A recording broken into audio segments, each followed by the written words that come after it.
Good morning. Today we continue with my fitness philosophy. This one is called Avoiding Injury, Mobility, Flexibility. And that's something I've been working on a lot the last few years because I started having some really bad pain in my left hip about 4 or 5 years ago, and I could barely walk. Some of it may have harkened back to when I twisted my ankle, but just to keep this video short, I've had to do a bunch of things differently the last few years that I used to ignore completely. I ended up finding a year ago, by sheer accident, a personal trainer who focused on injuries. And if you want to look him up in San Diego, it's Movement Reborn. Movement Reborn. He's helped me so much.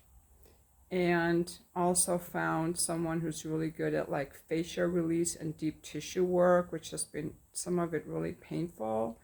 And that's a place called Honest Bodywork in Pacific Beach. I've also had to do like a lot more foam rolling and also some stretching. But again, a lot of the stuff having to do with form, I can't teach you. And I've learned though that it's very specific to our bodies, like whether your legs are shorter and how wide your hips are, and all of that is going to be a factor. Like for me, overstretching isn't so good because I'm overly mobile, whereas for some people stretching is more important. Some people just have very dense muscle mass, so it's easier for them to lift a lot of weights. But if you have a more fragile bone structure, you may have to focus on other forms of movement. So that's where you have to really listen to your body. But I'm going to mention a few things that I learned recently that people don't often know about, which also made a huge difference for me. One of them is the footwork, which I learned in Pilates, but also with Andy at Movement Reborn. The footwork and the hands. That's two parts that we never really pay attention to. So, for example, and I'm not sponsored by these people, but I'm going to show you my shoe inserts. So this is a product, again, they don't know who I am. I'm not sponsored, but it's Barefoot Science. And they sell these shoe inserts. I wash these for the video because they get kind of dirty because I run barefoot. They're shoe inserts. You cut them to the shape of your shoe, and you can put them in any shoe. And the point of it is to make you aware of raising your arch, because our feet have so many muscles, and it's really ideal to work out barefoot if you can at the gym, so that the 3 points of your feet are hitting the floor and you're not just on 2 of the 3 points. For example, so when I say 3 points of the feet, 1, 2, 3. So 1, 2, 3. So when anytime standing, walking, working out, 1, 2, 3 should be touching the floor evenly. So if you're standing up, you can lift your toes and you're on 1, 2, 3. So there should be an arch. Okay, and so these inserts remind you to use your arch. So the way that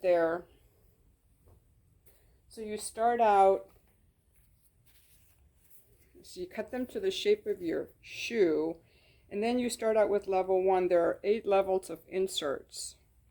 So the first one is the lightest one, or the smallest one. So you put this in your shoe on both sides, and you wear these for 2 to 3 weeks.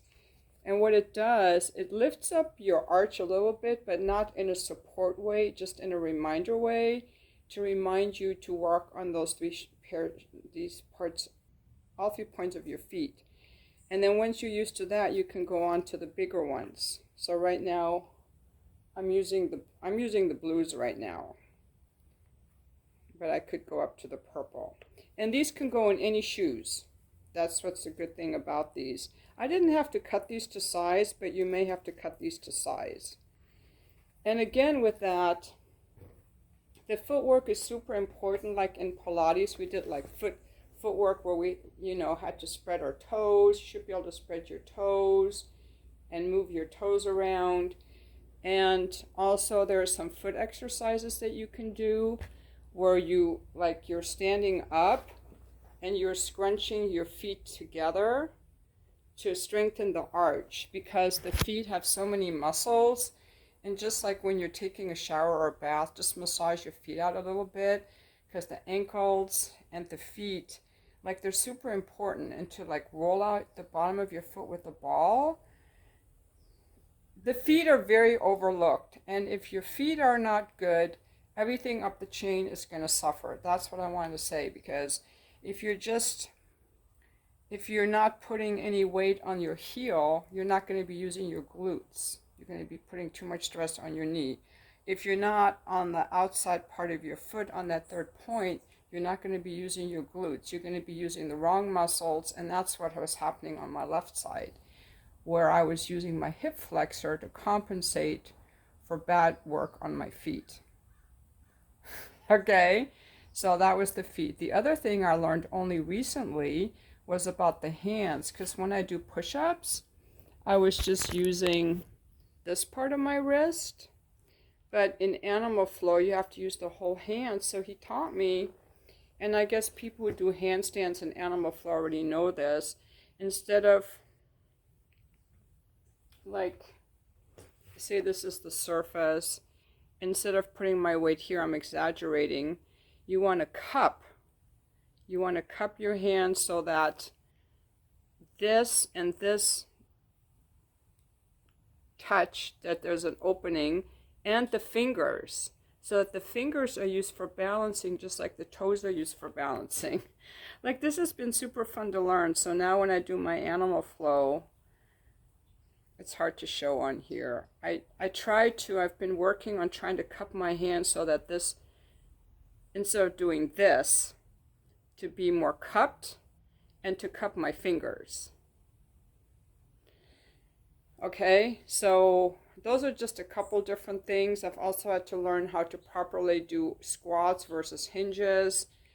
And yeah, like, it's been, you know, how to do like full range of motion, my exercises. So, okay, that goes to the footwork, the hands, and then also foam rolling. So we'll talk about that now. So something I don't like to do, but it's really good to do, is some foam rolling. And that, just like for 5 minutes or so before a workout or after, because as people build muscle, those muscle fibers will stick together. And as we get older, it's more and more. Yesterday I was at a class, and I noticed that all the other ladies my age were very stiff. They could barely move. So that's the embodiment part. It's like, are you going to be okay with that? Are you going to be okay with not being able to walk upright? Are you okay with being stiff? And it's like, that's just aging. Like, it's not. It's not. You know, over the years, we just develop a lot of different stiffness maybe and adhesions that often we have to go to someone to help us, like a body worker. But the foam rolling is something we can do. But what I learned also through the going to the body worker is like years of certain bad posture, like holding my purse like this and other things. I had like fascia adhesions. Fascia is like the connective tissue, and different muscle adhesions that I didn't even know existed that were contributing to problems. For example, if like my back QL, this muscle was super tight, and that was shortening all this and causing problems down the chain. Or if people who have like carpal tunnel syndrome, that often starts up here. So a tightness in one spot is going to cause pain in another spot. It's very interesting.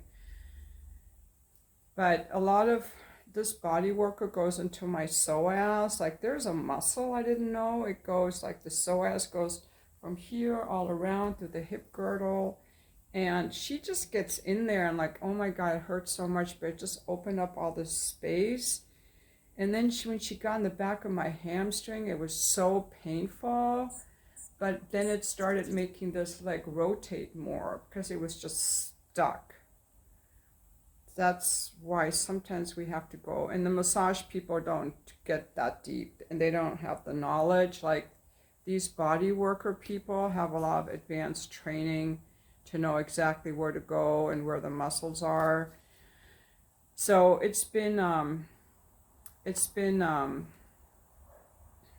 work in progress, but one thing that I really have to work on is to be more relaxed in my body and not be so stiff and afraid I'm going to hurt myself, because that keeps my body in a tense state. So I just remind myself to relax, even in animal flow. And if you watch how a lion walks, they're not all stiff, and rigid. They move very gracefully. You just engage the muscle that you need. So that's like another finer thing I've been working on. But it's inevitable that people get injured. So, and when people get injured, they're in pain, they don't want to move. So there's the thing. It's like, are you okay with being in pain, or do you want to find out how to fix it? So that's where the stretching is really good, not just sitting all day, moving around. Mainly what I do is like, I notice when something gets tight or stiff, I do like a little bit of stretching. Let's see, what else do I want to talk about in this video? It's to be pain-free, to be mobile. Some people like yoga, some people like stretching. Just not to overstretch. And I'm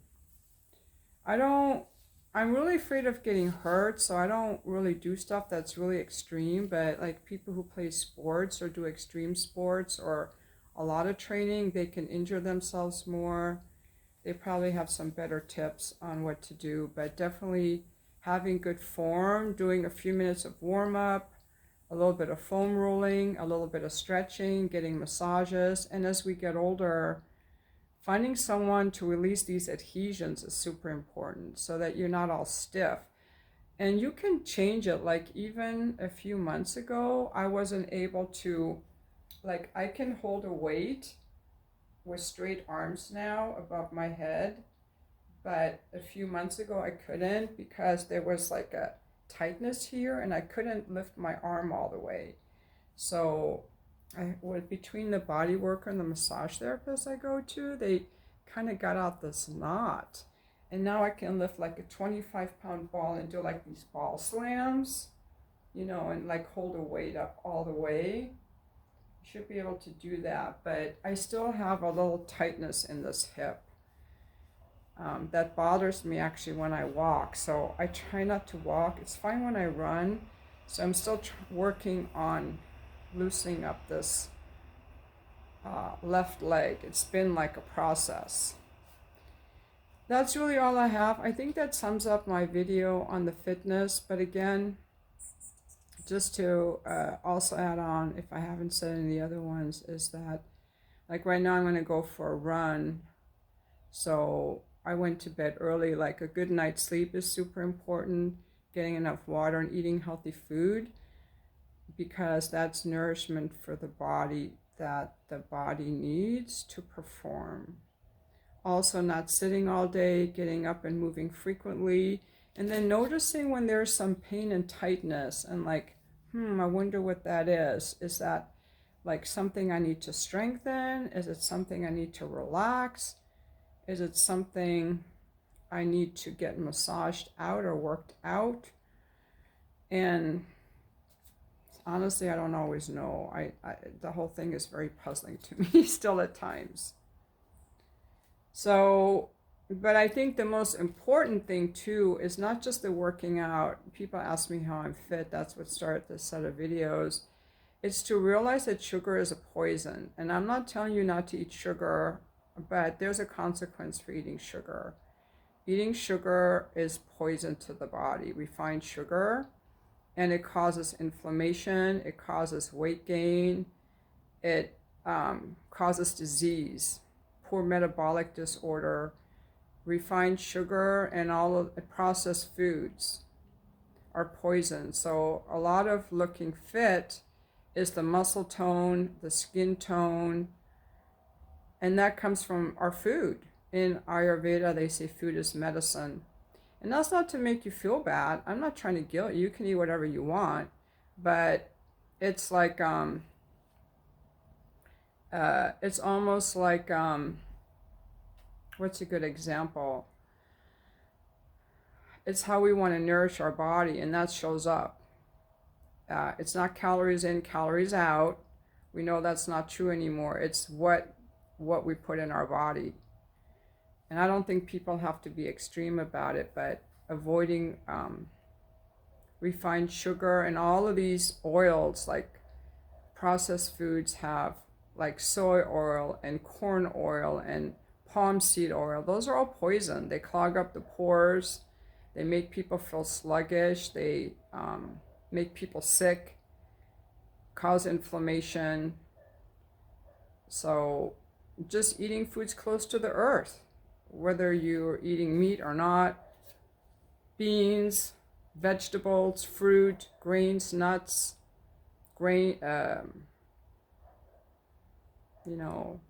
dairy, just avoiding anything that's in a package as much as possible. Anything that's in a package that comes packaged, avoid.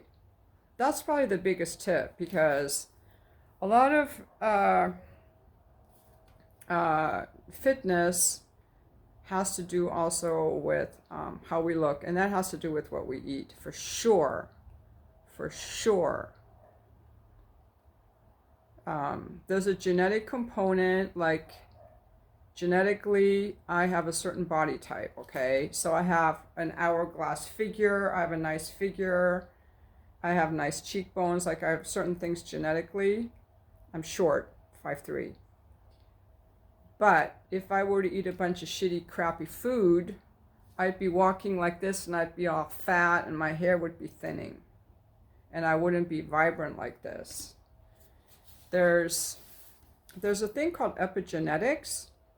That has to do with, we're born with certain genes, but these genes turn on and off, on or off in response to our environment.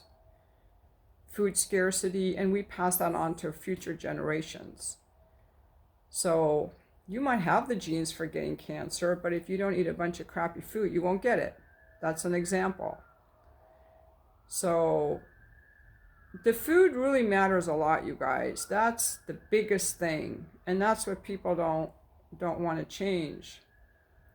So seeking comfort in food is not going to be good. It's better to seek comfort in watching YouTube videos. Or, I don't know, sleeping maybe even, I don't know. Seeking comfort in food is going to be a downfall. And eating all that bad food is going to cause stiffness. And when people feel stiff, they don't want to move. Another thing too is sometimes when people feel stiff, they don't want to move, and that's when they have to move. It's like getting motivated, and that's playing things forward. So I know if I don't want to work out, I know that if I just start moving, eventually I'll feel like it. Like the first 10 minutes are always going to be the hardest. Once I'm going, and then I don't want to stop. I think that's it. The food thing is huge, you guys. The food thing is huge. That is where people have their downfall. And sometimes I go on sugar cravings. Like I'll go for a week in a row where I want to eat sugar every night, and then I get so tired of it, I don't want it at all. So I grapple with the same thing. Like, we didn't evolve where there was a bunch of sugar available, and in our society now, we have access to so many things that we weren't evolved to. We didn't evolve with that. We would have died out if we had it, probably. And it's easy to just, watch too much porn and over masturbate and make your dick numb.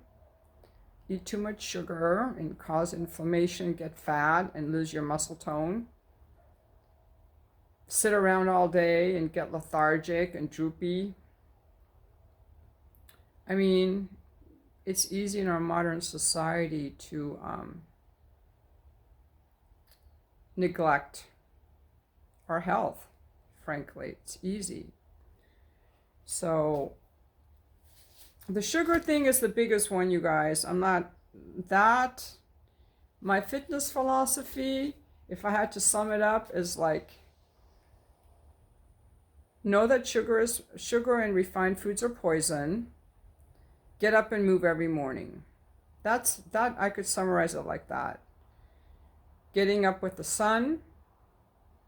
Again, get up with the sun, go to bed early, get up with the sun, move early in the morning with the fresh air. That's why I'm going to get out now. It's like 7:30 in the morning. I want to go for a run before it gets hot. I love the early morning runs.